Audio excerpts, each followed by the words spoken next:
Arthur Dunkel అని GATT సంస్థకి ఒక డైరెక్టర్ జనరల్గా ఉండేవాడు. General agreement on trade and tariff అంటారు. అంటే ప్రపంచ వాణిజ్యానికి సంబంధించి ఒక రెగ్యులేటరీ బాడీ.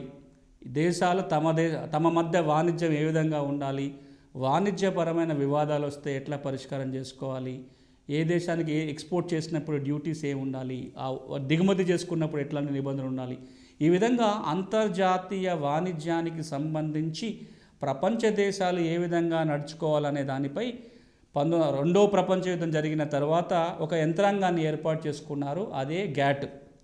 ఆ తర్వాత కాలంలో గ్యాటే WTOగా పరిణామం చెందింది.